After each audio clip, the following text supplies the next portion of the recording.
Up to this time, meat had been the principal article in her diet. She relished eating it and did not enjoy simple, unrefined food.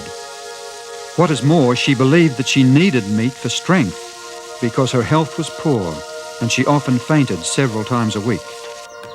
In the vision, however, she was shown the advantages of a simple diet free from such stimulating food.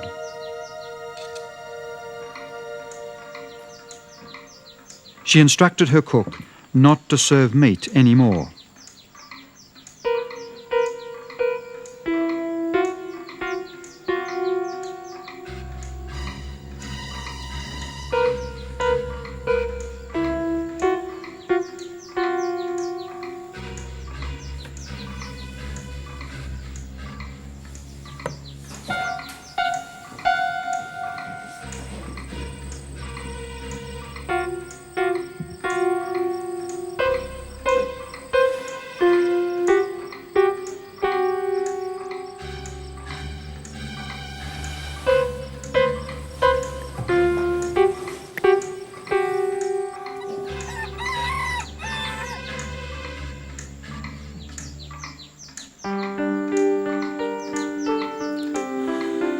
I will eat simple food, or I will not eat at all. Stomach, you may wait until you eat bread.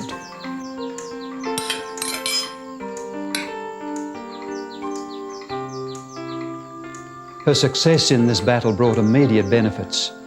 It was not long before she was able to enjoy simple and wholesome food. 6 months later, she wrote that her health had never been better and that the faint and dizzy spells had left her.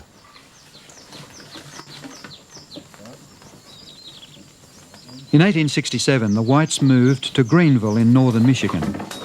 For 2 years, James had been very ill from stress, overwork, and the effects of a stroke. His sickness persuaded his wife to take some unusual measures in an attempt to help him regain his health. Although the physicians at the Water Cure Institution in Dansville had warned James that physical activity could lead to another stroke, his wife had been shown in vision that without physical and mental activity, he could not hope to recover. In the midsummer of 1867, she saw an opportunity to involve her husband in some physical exercise. While the hay was drying in the fields, she visited their neighbours and persuaded them to say that they were too busy with their own harvesting to help her husband when he asked for their assistance. Reluctantly, they agreed to cooperate. According to plan, when the request was made, James White was very disappointed at the response. His wife, however, spoke up. Let us show our neighbors we can work ourselves. As they passed by, the locals were surprised to see the lady who had been recently conducting public meetings, pitching hay on the wagon, treading it down, and building the stack as she worked with her husband and son, Willie. But more importantly, her innovative strategy helped restore her husband's health and strength. Due to the primitive state of photography at the time, no photograph exists of Ellen White smiling, although one artist has drawn this picture based on an early photo. In actual fact, Mrs. White was anything but morose. She was known to enjoy a hearty laugh at an amusing situation or a nice turn of words. Like many of us, she gained weight with age. When a friend in Japan sent her a knitted vest-like garment called a hug-me-tight, she found it much too small. She wrote expressing her great appreciation for the gift and added wryly, But there's a great deal more to Sister White than most people think.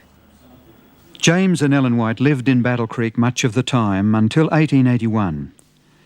Their marriage was a happy one, and they shared a very tender relationship, in spite of the strength of their personalities and some occasional differences of opinion. For like the biblical prophets, Ellen White was not without her faults. In 1876, she had occasion to write to her husband. I am not free from mistakes and errors in my life. Had I followed my Savior more closely, I should not have to mourn so much my unlikeness to his dear image. Again I say, forgive me, every word or act that has grieved you.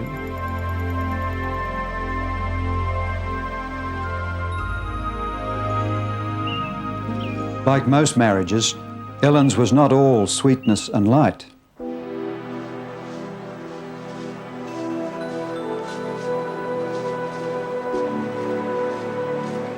When James died prematurely in Battle Creek in 1881 at the age of 60, Ellen White felt the loss deeply. Yet at the funeral she spoke of her resignation to God's will, of the Christian's hope, and of Jesus who, she said, was more precious to her than he ever had been in any previous hour in her life. James White was buried in Oak Hill Cemetery, Battle Creek, near his two sons.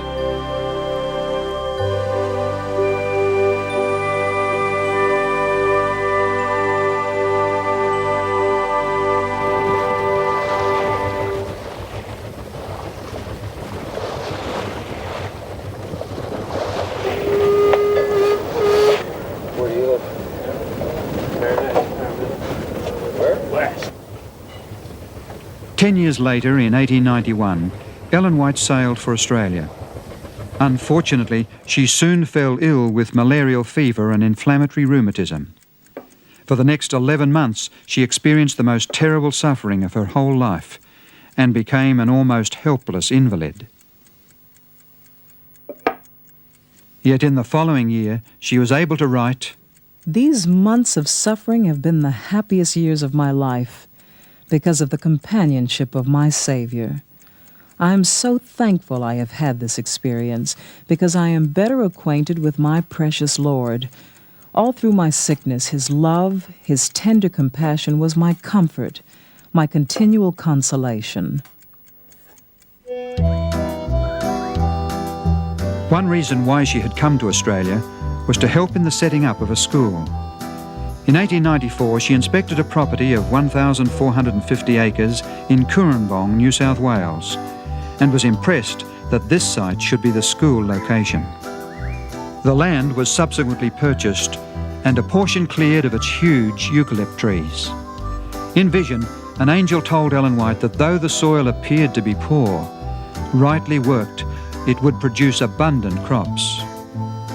As an expression of her faith, she purchased 40 acres from the estate and began to plan for her own home and the laying out of an orchard.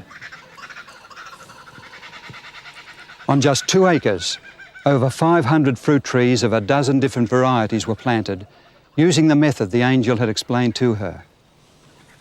It was said that if Ellen White heard of any fruit tree, vegetable or flower that would not grow in the area, she would plant it because she believed false witness had been given about the land. Despite the adverse agricultural reports, within 18 months of planting, she was able to describe the fruit from her peach trees in a letter to a friend in South Africa. These are the most beautiful in appearance. I have never seen them larger. 2 of them weighed 1 pound. We are seeing the exact fulfillment of the light the Lord has given me, that if the land is worked thoroughly, it will yield its treasures.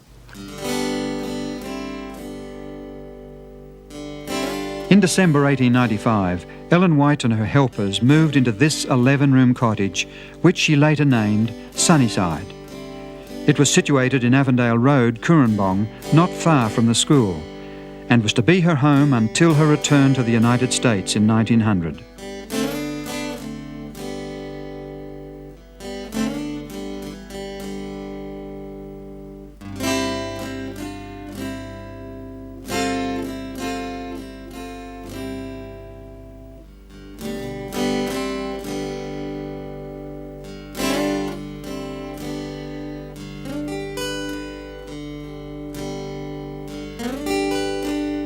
It was here that she received many prophetic dreams that helped guide the Seventh-day Adventist Church, not only in Australia, but also in America and in other countries.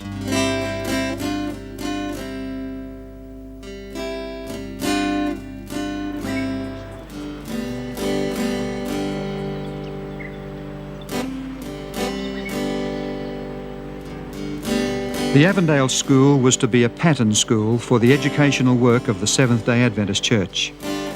Here she met with the school principal and teachers, who were anxious that its operation should be in harmony with the instruction God had given to her.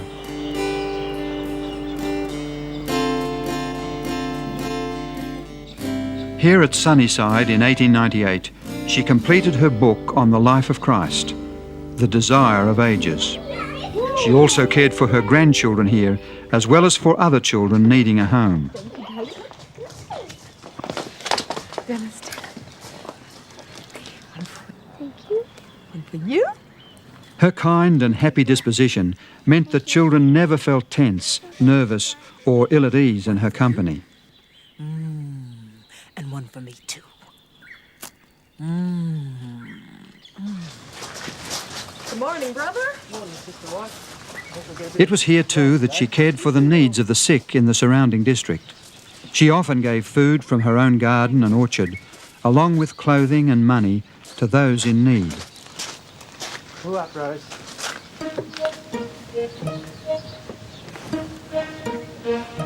Yep. On one occasion, a group of local fishermen, grateful for her help, sent Avondale School a crate of fish. The cook, accustomed to serving vegetarian meals, wondered whether she should throw them out. Ellen White responded, "Of course not. Aren't there people in the community who would be thankful for them? Send them the fish with our compliments." She then wrote a letter of thanks to the fishermen for their kindness, expressing her appreciation of the thought behind the gift. Before she left Sunnyside in Australia in late August 1900, a beautiful velvet-bound autograph album was presented to her in the Kurrambong Church. The handwritten messages came from churches and individuals expressing appreciation, friendship and love. It also included pictures of churches, portraits of friends and scenes from her Sunnyside home. One page was even reserved for shots of her watchdog, Tiglath-Pileser.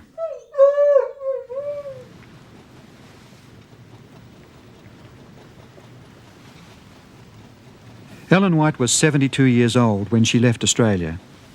On the journey to America, she was concerned about where she would find a home. But 2 days before the ship docked in San Francisco, God assured her in vision that He had a refuge prepared for her, where she would have quiet and rest.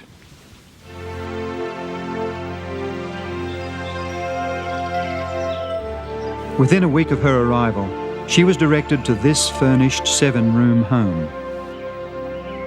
It was set at the foot of the hill below the St. Helena Sanitarium in California. To her delight, she found she could buy it for less than she had received for the sale of Sunnyside. The residence was given the name Elmshaven, and it was to be her home for the last 15 years of her life.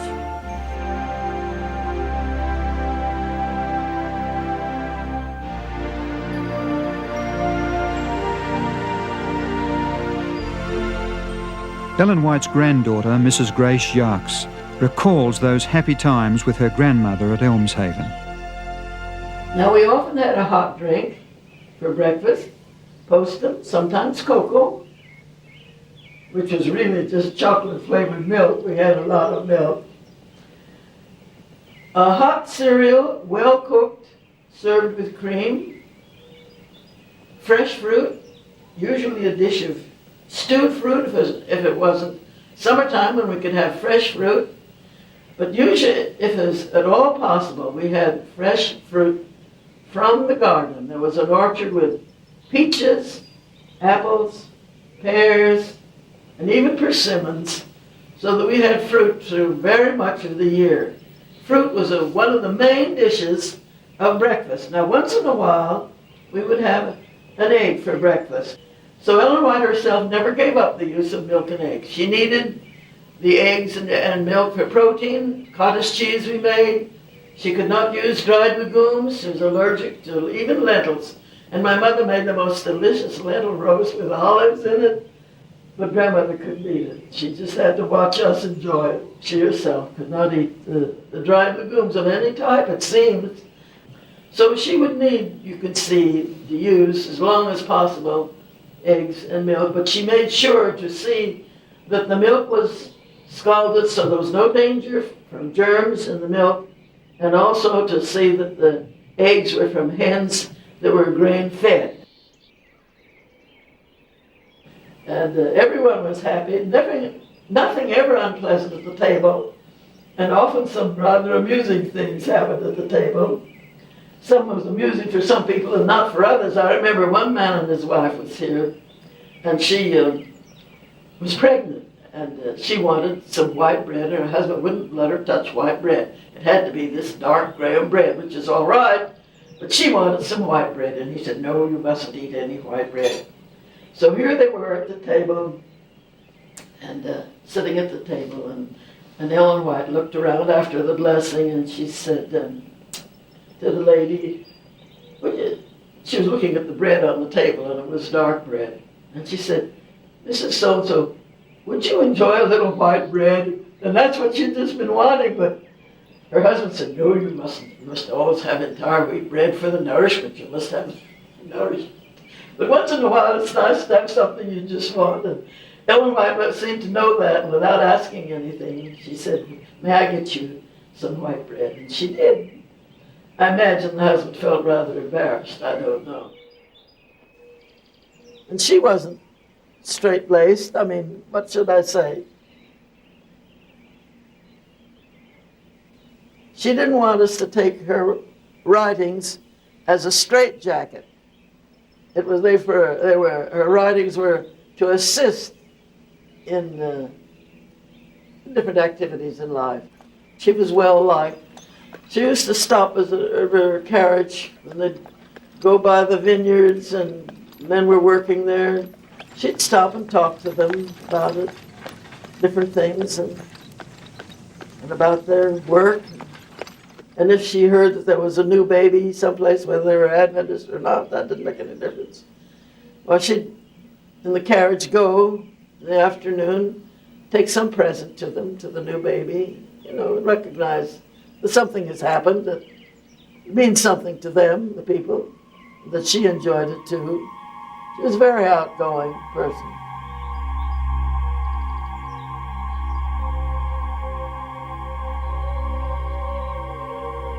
Many times the angels came to this room and stood by her side and instructed her. Wouldn't that be interesting to talk to angels? Someday we'll be able to talk to our angels, and that'll be wonderful.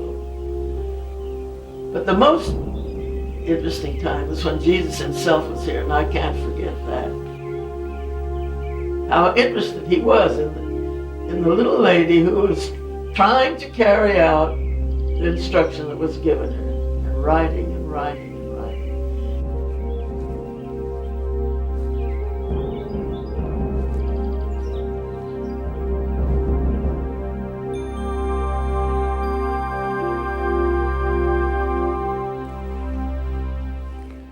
Elmshaven today is much the same as it was when Grace used to visit her grandmother here.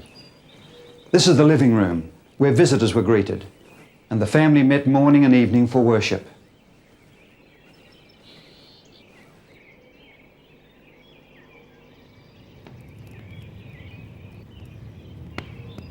Ellen especially loved this fireplace, with its brown tiles depicting the legend of King Arthur and his knights.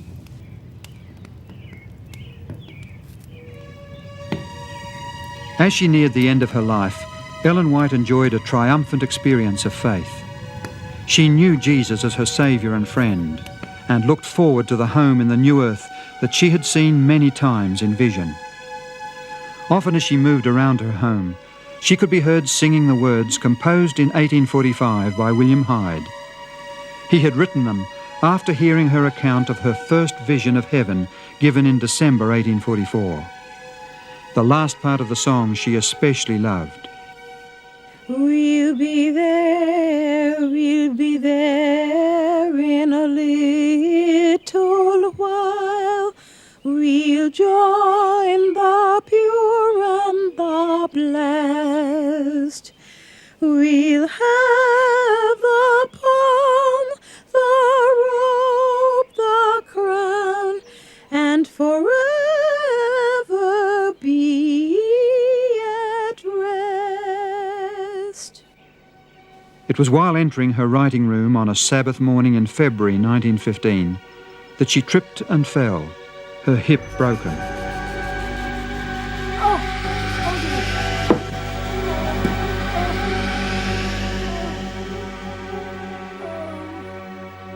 And when it came time, you could see that she was not going to live very long. We sent for my sister Mabel, who was Dean of Women at Loma Linda, to come and be here at the time. So they put the head of the bed by the fireplace, and we all gathered around. And she breathed less and less deeply, and just finally stopped breathing. There was no struggle. We wondered if she would say something. You always wonder, will people say something at last? But she didn't. She had already said what she wanted to say. She said, "I know in whom I believe." There was no panic. So she just quietly stopped breathing. In July, at, what time is it by that clock? 3:45.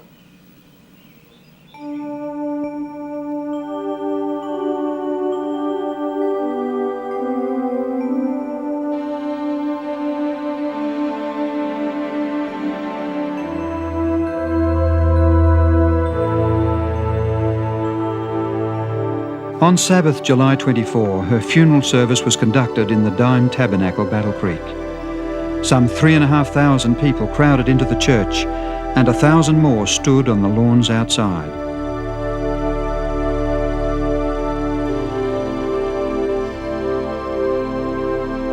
Ellen White lies buried in the family plot in the Oak Hill Cemetery, Battle Creek, beside her husband and other members of her family. Together they wait for the resurrection morning.